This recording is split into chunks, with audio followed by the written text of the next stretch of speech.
Oh gosh, game number 1 on Stargazers. Top right, we do have the purple Terran ByuN. And his opponent, spotting up at the top left, currently teamless. Can he pull what we would consider to be an upset? It's classic. So I got to talk about it. These two have played an absolute crap ton in the ESL Open Cup weeklies. Now, I got to preface this with, I know that ESL Open Cups are not as big as GSL. They're not the most important things. But what is the most important difference, besides, of course, the massive, amount of money that you can make? As we see some nice flora and fauna on there.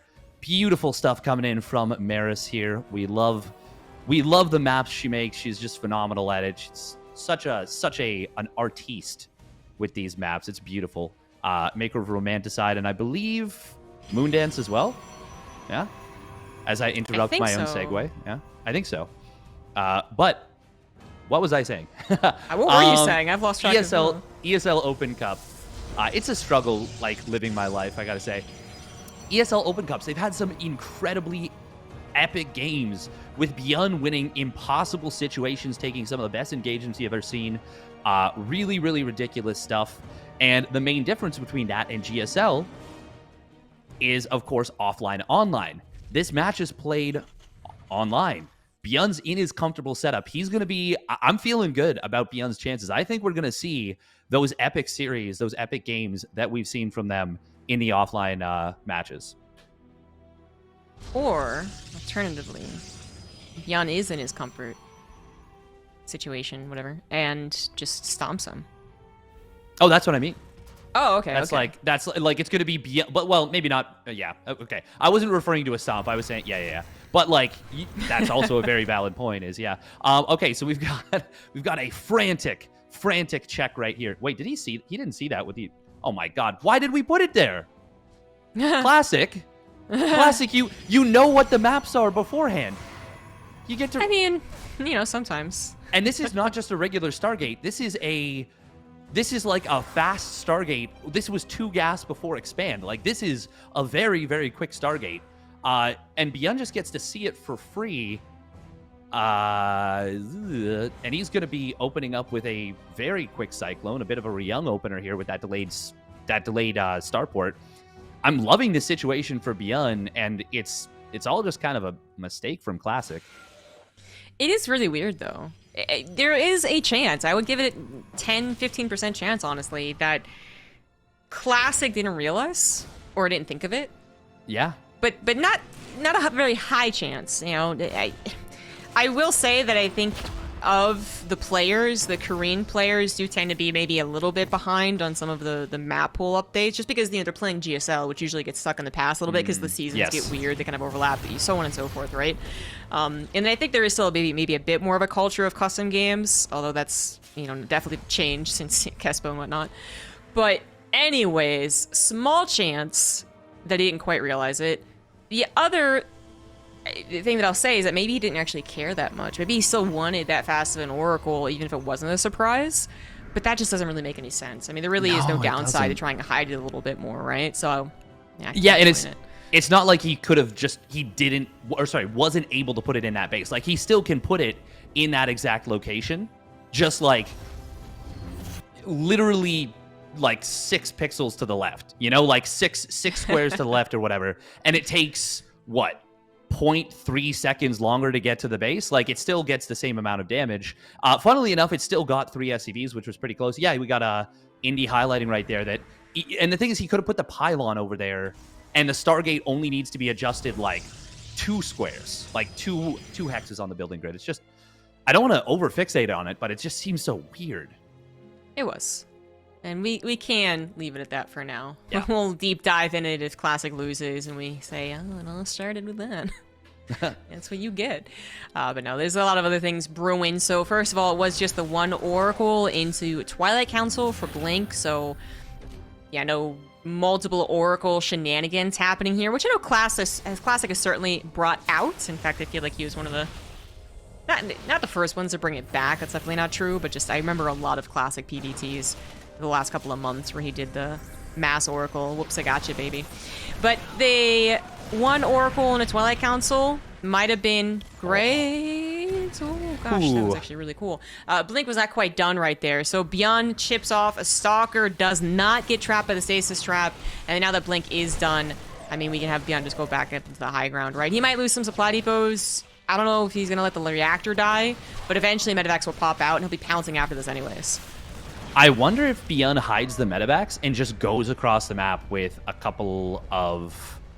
maybe just one Medivac, because this, if he sends two, I think he might just get run over by the Blink Stalkers. This is a Zest opener, by the way.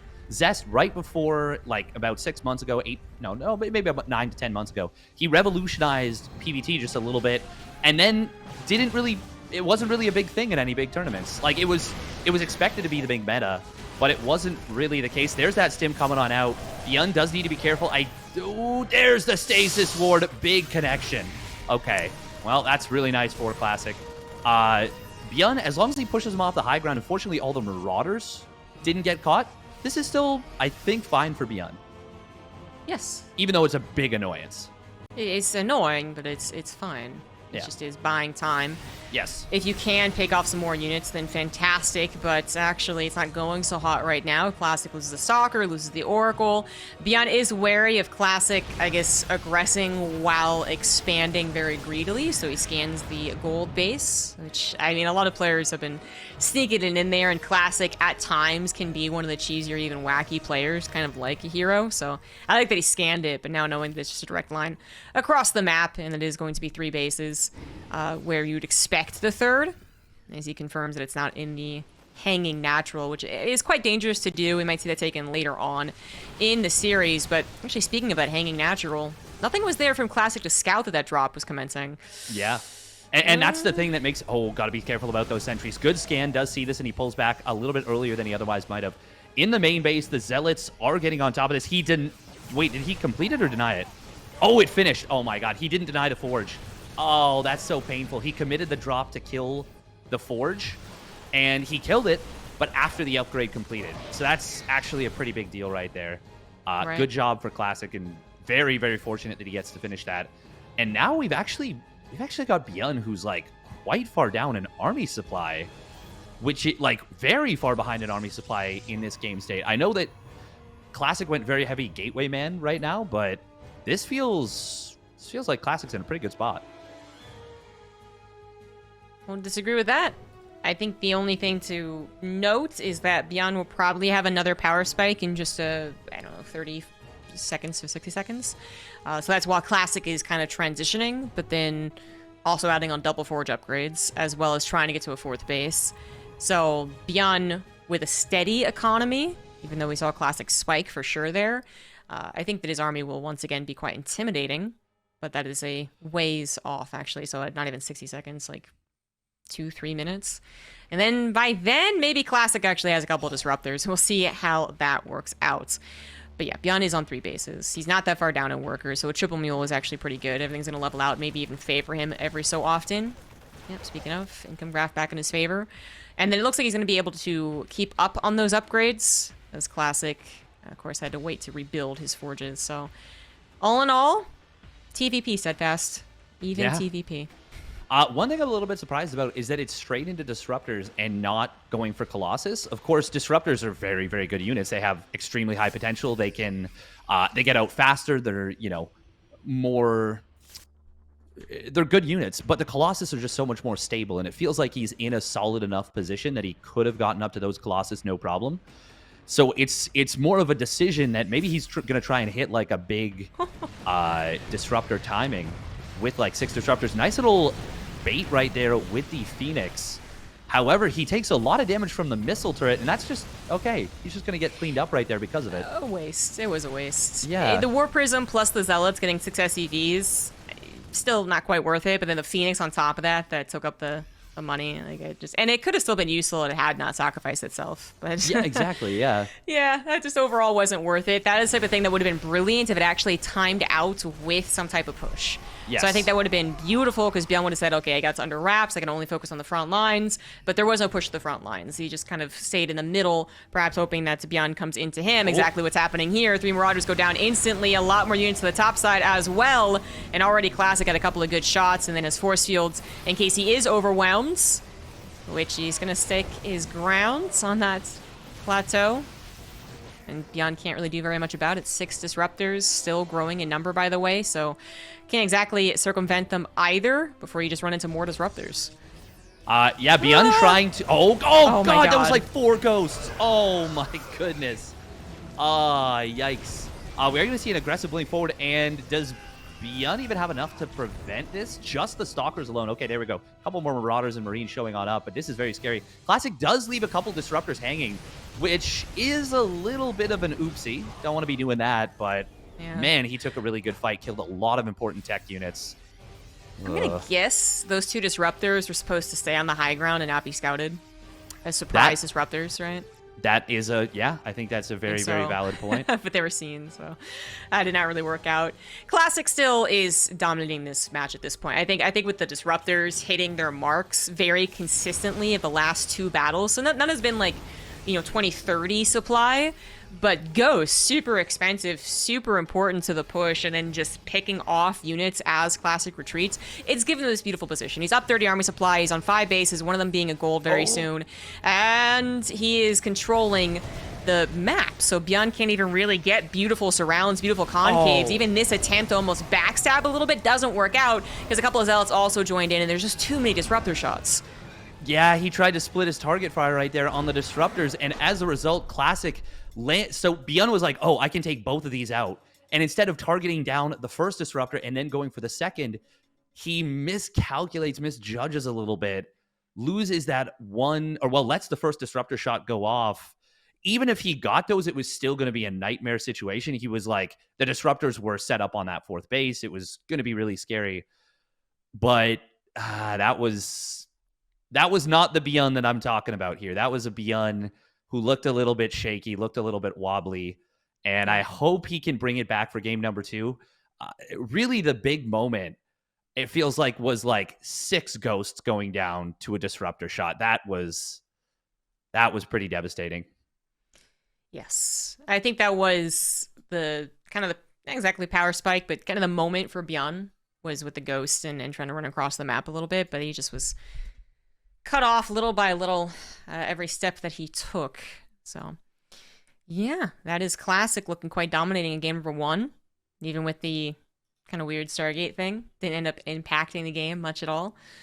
And ByuN, as you said, I think did look shaky. There was really no highlight moment that usually accompanies even a ByuN loss. Usually there's 1 or 2 moments where you're like, oh, if only he did this better, or like, wasn't that amazing though, even though he lost. And there really wasn't any of that in this game. So ByuN, maybe he has to shake things up a little bit, or just shake out his wrists a little bit. I don't know, do some stretches. So we know that he can do that really awesome micro. He can do the disruptor chase scene and had really successful results, but that wasn't it. No. Maybe he can refer to Frodan and get his exercise on, get his stretch on. It's important to continue to stretch and make sure that you are staying limber, keeping yourself in good shape. Very important. Yes, good PSA.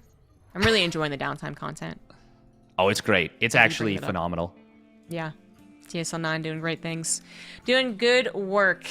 Now we move on to inside and outs for game number 2. In the top right, as the Purple Terran down a game, it is ByuN.